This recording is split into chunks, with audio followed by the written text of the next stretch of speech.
বন্ধুরা দেখুন, আমি আলু টমেটো আর পেঁয়াজের কলি দিয়ে আজকে রান্না করব দেশি সিলভার কাপ মাছ। বন্ধুরা, আমি চুলায় কড়াই দিচ্ছি, কড়াইতে তেল গরম হইতে দিছি। এখন দিয়ে দেবো পেঁয়াজের কলি, কাঁচামরিচ আর পেঁয়াজের কলি দিয়ে দিলাম।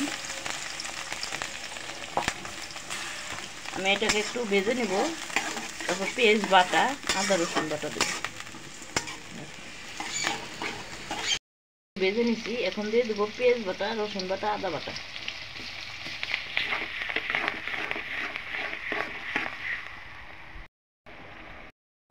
আমি মশলাগুলো অ্যাড করে দিয়ে দেবো। দিব হলুদের গুঁড়া, দিব মরিচের গুঁড়া, একটু জাল জাল করে রান্না করব। দিব ধনিয়া গুঁড়া, লবণ দিয়ে দিচ্ছি। মশলায় পানি দিয়ে দেবো।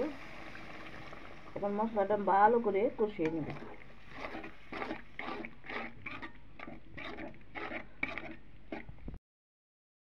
দেখুন, মশলাটা কষিয়ে নিছি। আমি বন্ধুরা মাছটা ভেজে রাখবো না, টাটকা মাছ, আমি মাছটা কষিয়ে রান্না করব। আমি সুন্দর করে মাছটা কষিয়ে উঠিয়ে রাখবো।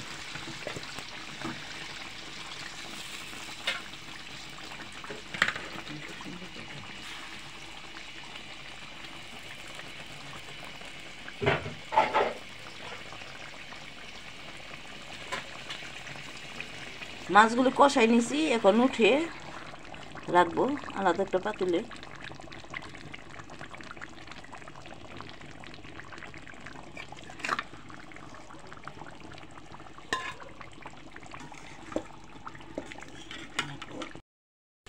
বন্ধুরা দেখুন, মাছগুলো উঠে নিছি। এখন আমি আলুগুলি ভালো করে কষিয়ে দেব।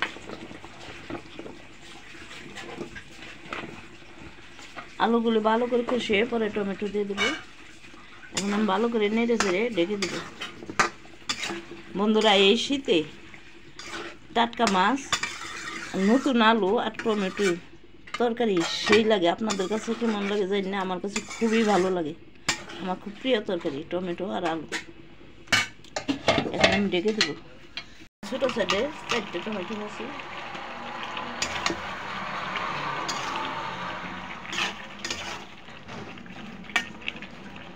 এখন আমি তরকারিতে জল দিয়ে দেবো।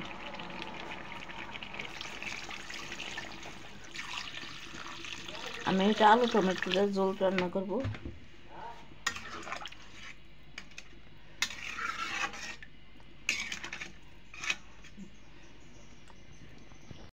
তরকারির জল ফুটে উঠছে।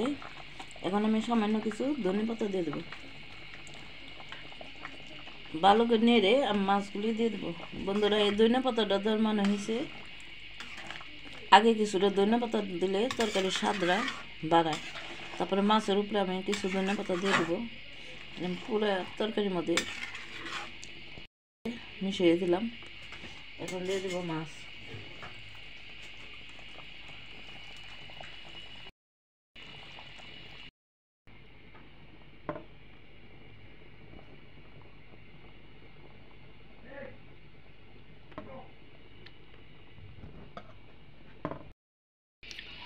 আমি এখন বাকি ধনেপাতাগুলি দিয়ে দেবো।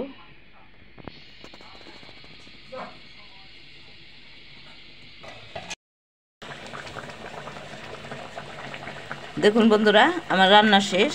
এখন আমি নামিয়ে পরিবেশন করব।